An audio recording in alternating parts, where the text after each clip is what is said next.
It's Mrs. Miller here. I'm going to read our last chapter of Beezus and Ramona. It's chapter 6. It's called Beezus' Birthday. When Beezus came home from school on the afternoon of her 10th birthday, she felt that so far the day had been perfect.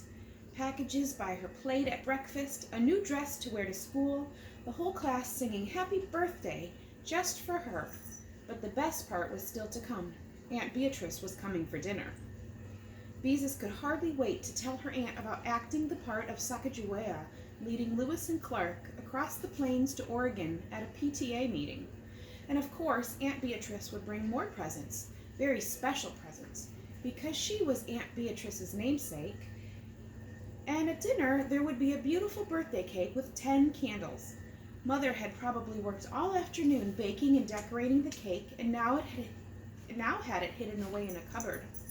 When Mother kissed Beezus, she had said, "I'm sorry, Beezus, but I'll have to ask you to keep Ramona out of the kitchen for a while." "Why?" asked Beezus, thinking her mother was planning a surprise. "So I can bake your birthday cake," Mother explained.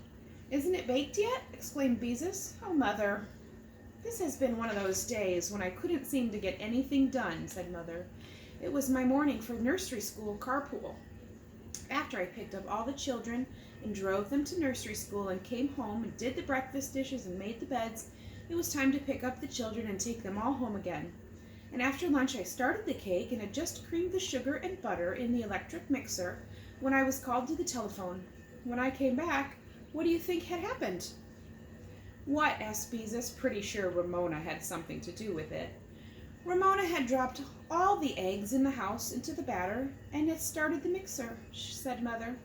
"Shells and all?" asked Beezus, horrified. "Shells and all," repeated Mother wearily. "And so I had to get out of the car again and drive to the market and buy more eggs." Here's Ramona putting all the eggs in the mixer. "Ramona, why did you have to go and do a thing like that for?" Beezus demanded of her little sister, who was playing with her doll Bendix. "To see what would happen," answered Ramona. She didn't look a bit sorry, thought Beezus crossly, "spoiling my birthday cake like that." "Don't worry, dear. There's still plenty of time to bake another," said Mother. "If you'll just keep Ramona out of the kitchen, I can get it into the oven in no time at all." That made Beezus feel better. At least she would have a birthday cake, even if it did mean looking after Ramona for a while. "Read to me," Ramona demanded. "Read about Big Steve." "I'll read to you, but I won't read that book," said Beezus, going to the bookcase. She really wanted to read one of her birthday books called 202 Things to Do on a Rainy Afternoon, but she knew Ramona would insist on a story. "How about Hansel and Gretel?" she asked. Next to stories with lots of noise, Ramona liked stories about witches, goblins, or ogres. "Yes, I like Hansel and Gretel," agreed Ramona as she climbed on the davenport and sat Bendix next beside her. "Okay, I'm ready. Now you can begin." Beezus curled up at the other end of the davenport with Grimm's fairy tales. "Once upon a time," she began, and Ramona listened contentedly. When she did not have to make noises like machinery, Beezus enjoyed reading to Ramona, and this afternoon reading aloud was particularly pleasant, with Mother in the kitchen baking a birthday cake. As Beezus read, she listened to the whir of the mixer and the sound of eggs being cracked against the bowl. Beezus read about Hansel leaving a trail of crumbs behind him as he and Gretel went into the woods. She read the part Ramona liked best, about the witches trying to fatten Hansel. Ramona listened wide-eyed until Beezus came to the end of the story, where Gretel pushed the witch into the oven and escaped through the woods with her brother. "That's a good story," said Ramona, as she jumped down from the davenport. Surprised that Ramona didn't demand another story, Beezus picked up 202 Things to Do on a Rainy Afternoon, and began to read. She was learning how to make a necklace out of beans and pumpkin seeds painted with fingernail polish when a lovely sweet vanilla fragrance began to fill the house, and Beezus knew her birthday cake was safely in the oven at last. Ramona's unusual silence made Beezus glance up from her book. "Ramona," she cried when she saw what her little sister was doing. "Stop that right away!" Ramona was busy pulling graham cracker crumbs out of the pocket of her overalls and sprinkling them across the rug. "I'm Hansel, leaving a trail of crumbs through the woods," she said, digging more crumbs out of her pocket. "My father is a poor woodcutter." "Oh, Ramona," said Beezus, but she had to giggle at the picture of father as a poor woodcutter. Ramona sprinkled more crumbs onto the rug, and Beezus knew she had to do something about it. "Why don't you pretend you're Gretel?" she suggested, because Gretel would not leave crumbs on the rug. "Okay," agreed Ramona. That was easy, thought Beezus, and went on reading about making complete sets of doll furniture out of old milk cartons. How good her birthday cake smelled! She hoped Mother would remember that she asked for pink frosting. She heard the oven door open and close. Mother must be peeking into the oven to see how my cake is coming along, she thought. Beezus read on, absorbed in the directions for making a vase out of an old tomato juice can. "Something smells funny," she thought as she turned a page. Then she stopped and sniffed. The air was no longer filled with the lovely warm fragrance of a baking cake. It was filled with a horrible rubbery smell. "That's funny," thought Beezus. "I wonder what that could be." She sniffed again. Maybe someone was burning trash outside and the smell was coming in through the window. Mother came into the living room from the bedroom. "Beezus, do you smell something rubbery?" she asked anxiously. "Yes, and it smells awful," said Beezus. Ramona held her nose. Mother sniffed again. "It smells as if something is scorching, too." Beezus went into the kitchen, where she found the smell so strong that it made her cough. "It's worse in here, Mother," she called, as she looked to see if anything was burning on the stove. Then Beezus remembered the oven. "Mother," she said in a worried voice, "you don't suppose something has happened to my birthday cake again?" "Of course not," said Mother, coming into the kitchen and opening the window. "What could happen to it?" Just to be sure, Beezus cautiously opened the oven door. "Mother!" she cried, horrified at what she saw. "Look!" Ramona's rubber doll Bendix leaned over the edge of the cake pan, her head and arms buried in the batter. Her dress was scorched to a golden tan. "Oh, Mother," repeated Beezus, "her birthday cake, her beautiful, fragrant birthday cake was ruined." "Is the witch done yet?" Ramona asked. "Ramona," began Mother, and stopped. She couldn't think of anything to say. Silently, she turned off the oven and with a pot holder pulled out the doll and the remains of the cake. Here she is pulling out the cake. Oh, that Ramona. "Ramona Geraldine Quimby," said Beezus angrily. "You're just awful. That's what you are. Just plain awful. Spoiling your own sister's birthday cake." "You told me to pretend I was Gretel," protested Ramona, "and Gretel pushed the witch into the oven." Beezus looked at the cake and burst into tears. Ramona promptly began to cry too. This made Beezus even angrier. "You stop crying," she ordered Ramona furiously. "It was my birthday cake and I'm the one that's supposed to be crying." "Girls," said Mother in a tired voice, "Ramona, you have been very naughty. You know better than to put anything into the oven. Now go to your room and stay there till I say you can come out."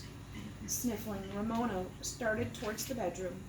"And don't you dare put your toys on my bed," said Beezus. "Mother, can you fix the cake?" "I'm afraid not." Mother poked at the cake with her finger. "It's fallen, and anyway, it would probably taste like burnt rubber." Beezus tried to brush the tears out of her eyes. "Ramona always spoils everything. Now I won't have any birthday cake, and Aunt Beatrice is coming, and it won't be like a birthday at all." "I know Ramona is a problem, but we'll just have to be patient because she's little," said Mother as she scraped the cake into the garbage can. "And you will still have a cake. I'll phone your Aunt Beatrice and have her bring one from the bakery." "Hi, Tiny." "Oh, Mother, will you?" asked Beezus. "That's what I'll do," said Mother. "Now run along and wash your face and you'll feel better." But as Beezus held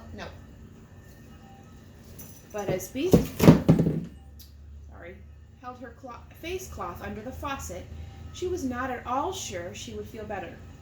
For Ramona to spoil one birthday cake was bad enough, but two?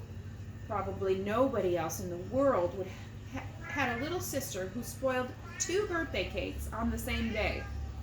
Beezus scrubbed away the tear stains, feeling more and more sorry for herself, having such a little sister. If Ramona were only bigger, things might be different, but since she was so much younger, she would always be, well, a pest. Then the terrible thought came to Beezus again. She thought she had the time. She thought she had the time Ramona bit into the apples, and the time she shoved the dog into the bathroom. She tried not to think of the thought, but she couldn't help it. There were times when she did not love Ramona. This was one of them. Everyone knew sisters were supposed to love each other. Look how much Mother and Aunt Beatrice love each other. Beezus felt gloomy indeed as she dried her face. She was a terrible girl who did not love her little sister. Like a wicked sister in a fairy tale. And on her birthday too, a day that was supposed to be happy. When Beezus went into the living room, Mother switched off the vacuum cleaner, which had been sucking up the crumbs Ramona had sprinkled up on the rug. Aunt Beatrice said she would be delighted to bring a cake. She knows a bakery that makes very special birthday cakes, she said, smiling at Beezus. You mustn't let Ramona spoil your birthday. Beezus felt a little better. She curled up on the davenport again with 202 things to do on a rainy afternoon, and read about making Christmas tree ornaments out of cellophane straws until she heard her aunt's car turn into the driveway. Then she flung her book aside and ran out to greet her. Happy birthday, darling, cried Aunt Beatrice as she set the brake and opened the door of her yellow convertible. Joyfully, Beezus ran over to the car and kissed her aunt. Did you bring the cake? She asked. I certainly did, answered Aunt Beatrice. The best birthday cake I could find, and that isn't all I brought. Here, help me carry these packages while I carry the cake.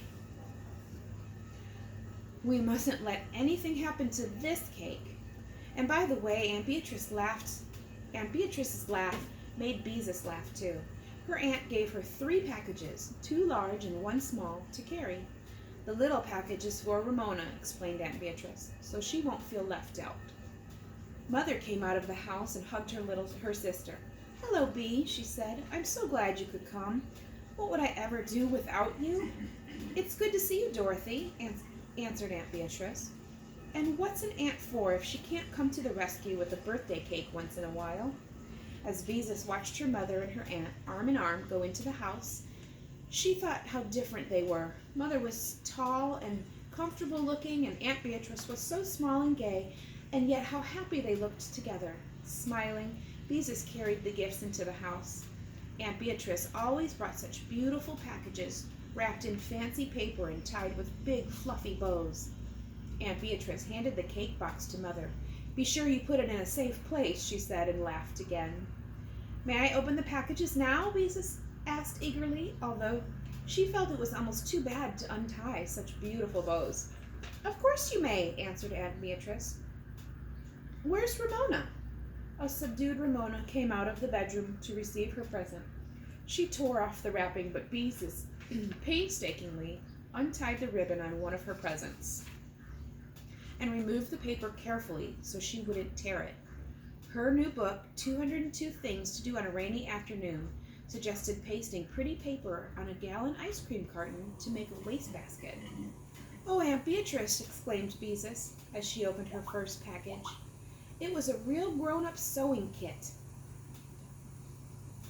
It had 2 sizes of scissors, a fat red pin cushion that looked like a tomato, an emery bag that looked like a ripe strawberry, and a tape measure that pulled out of a shiny box.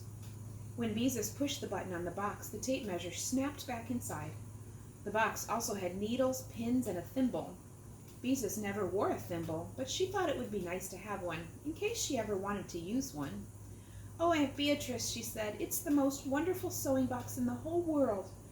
I'll make you 2 pot holders for Christmas. Then, as Aunt Beatrice laughed, Beezus clapped her hand over her mouth. The pot holder was supposed to be a surprise. Ramona had unwrapped a little steam shovel made of red and yellow plastic, which she was now pushing happily around the rug. Breathlessly, Beezus lifted the lid of the second box. Oh, Aunt Beatrice, she exclaimed as she lifted out a dress that was a lovely shade of blue. It's just the right shade of blue to match your eyes, explained Aunt Beatrice. Is it really? Asked Beezus, delighted that her pretty young aunt liked her blue eyes. She was about to tell her about being Sacagawea for the PTA when Father came home from work, and before long dinner was on the table. Mother lit the candles and turned off the dining room light. How pretty everything looks, thought Beezus. I wish we had candles on the table every night. After Father had served the chicken and mashed potatoes and peas, and Mother had passed the hot rolls, Beezus decided the time had come to tell Aunt Beatrice about being Sacagawea. Do you know what I did last week? She began. I want some jelly, said Ramona.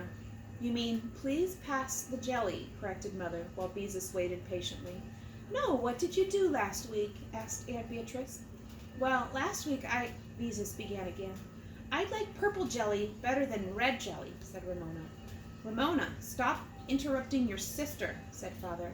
Well, I do like purple jelly better than red one, insisted Ramona. Never mind, said Mother. Go on, Beezus. Last week, said Beezus, looking at her aunt, who smiled as if she understood. Excuse me, Beezus, Mother cut in. Ramona, we do not put jelly on our mashed potatoes. I like jelly on my mashed potatoes. Ramona stirred potato and jelly around with her fork. Ramona, you heard what your mother said. Father looked stern. Here she is.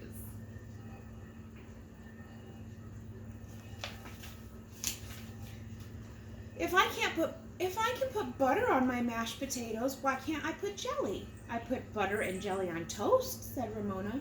Father couldn't help laughing. That's a hard question to answer. But Mother, Beezus began. I like jelly on my mashed potatoes, interrupted Ramona, looking sulky. You can't have jelly on your mashed potatoes because you aren't supposed to, said Beezus, crossly, forgetting Sacagawea for the moment. That's as good an answer as any, agreed Father. There are some things we don't do because we aren't supposed to. Ramona looked even more sulky. Where's my merry sunshine? Mother asked. Ramona scowled. I am too a merry sunshine, she shouted angrily. Ramona, said Mother quietly, you may go to your room until you can behave yourself. And serves you right, too, thought Beezus. I am too a merry sunshine, insisted Ramona, but she got down from the table and ran out of the room. Everyone was silent for a moment. Beezus, what was it you were trying to tell me? Aunt Beatrice asked. And finally Beezus got to tell about leading Lewis and Clark to Oregon with a doll tied to Mother's breadboard for a papoose, and how her teacher told her what a clever girl she was to think of using a breadboard for a papoose board. Somehow she did not feel the same about telling the story after all Ramona's interruptions. Being Sacagawea for the PTA did not seem very important now. No matter what she did, Ramona always managed to spoil it. Unhappily, Beezus went on eating her chicken and peas. It was another one of those terrible times when she did not love her little sister. You mustn't let Ramona get you down, whispered Mother. Beezus did not answer. What a terrible girl she was not to love her little sister. How shocked and surprised Mother would be if she knew. Beezus, you look as if something is bothering you, remarked Aunt Beatrice. Beezus looked down at her plate. How could she ever tell such an awful thing? Why don't you tell us what's wrong? Aunt Beatrice suggested. Perhaps we can help. She sounded so interested and so understanding that Beezus discovered she really wanted to tell what was on her mind. Sometimes I just don't love Ramona, she blurted out to get it over with. There, she had said it right out loud. And on her birthday, too. Now everyone would know what a terrible girl she was. My goodness, is that all that bothers you? Mother sounded surprised. Beezus nodded miserably. There's no reason why you should love Ramona all the time, Mother went on. After all, there are probably lots of times when she doesn't love you. Now it was Beezus' turn to be surprised and relieved at the same time.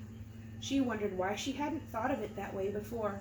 Aunt Beatrice smiled. Dorothy, she said to Mother, do you remember the time She began to laugh so hard she couldn't finish her sentence. You took my doll with the beautiful yellow curls and dyed her hair with black shoe dye?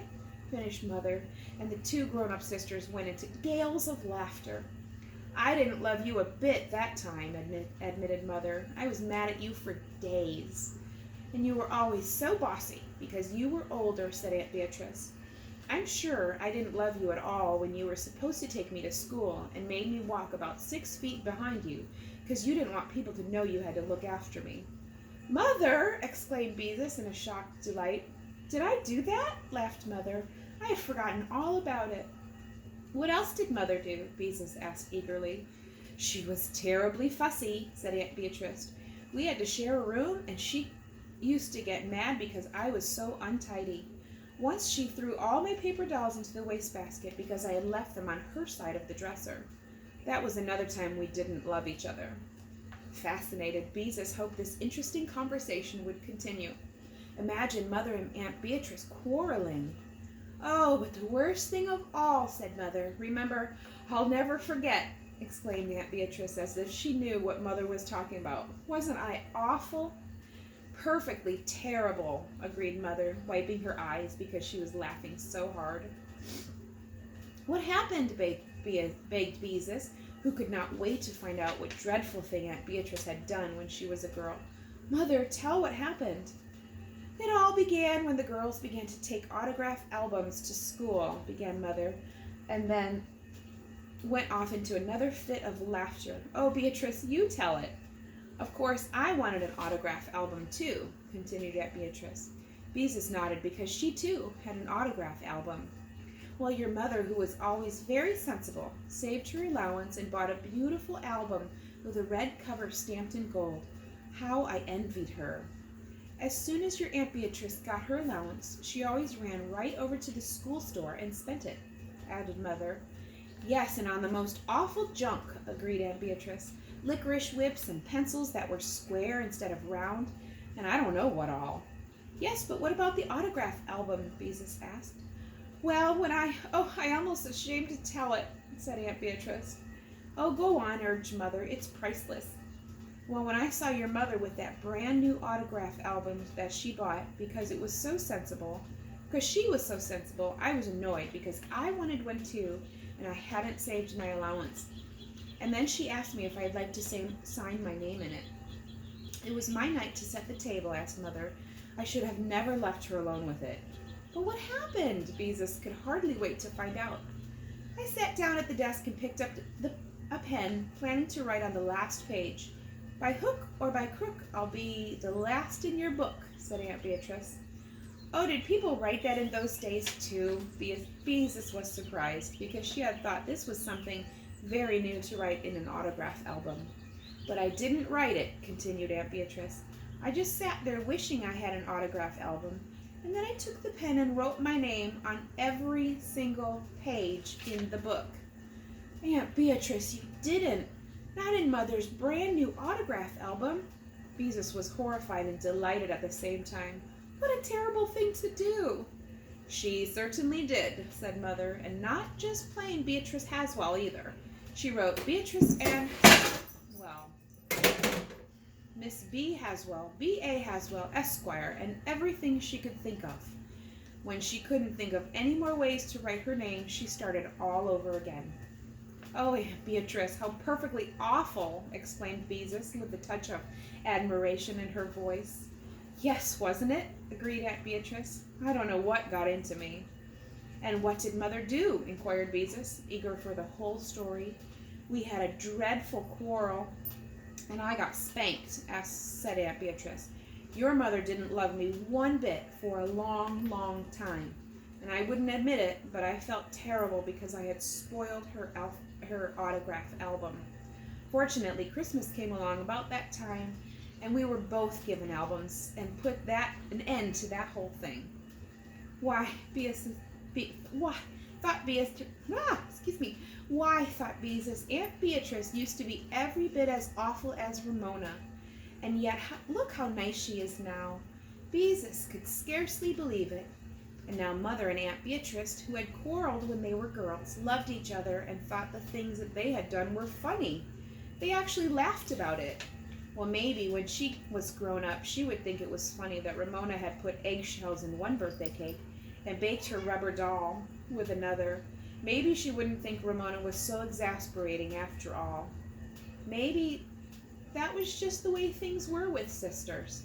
A lovely feeling of relief came over Beezus. What if she didn't love Ramona all the time? It didn't matter at all. She was just like any other sister. "Mother," whispered Beezus, happier than she had felt in a long time, "I hope Ramona comes back before we have my birthday cake." "Don't worry," Mother said, smiling. "I'm sure she wouldn't miss it for anything." And sure enough, in a few minutes, Ramona appeared from the bedroom and took her place at the table. "I can behave myself," she said. "It's about time," observed Father. Beezus watched Ramona eating her cold mashed potatoes and jelly and thought how much easier things would be now that she could look at her sister when she was exasperating and think, "Ha ha, Ramona, this is one of those times when I don't have to love you." "Girls with birthdays don't have to help clear the table," said Mother, beginning to carry out the dishes. Beezus waited expectantly for the most important moment of the day. She heard Mother take the cake out of its box and strike a match to light the candles. "Oh," she breathed happily when Mother appeared in the doorway with the cake in her hands. Here she come in.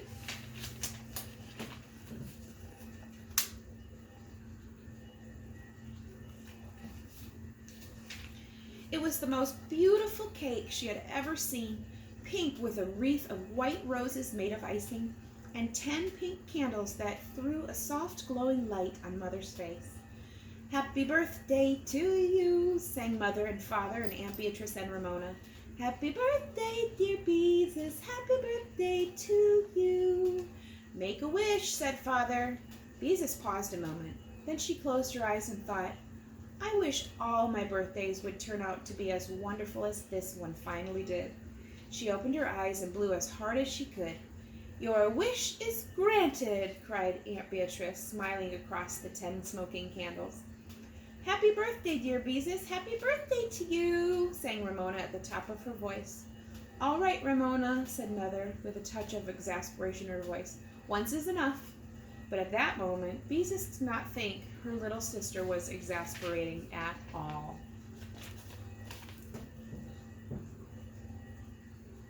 And that's the end of Beezus and Ramona. I hope you enjoyed it. Have a great day.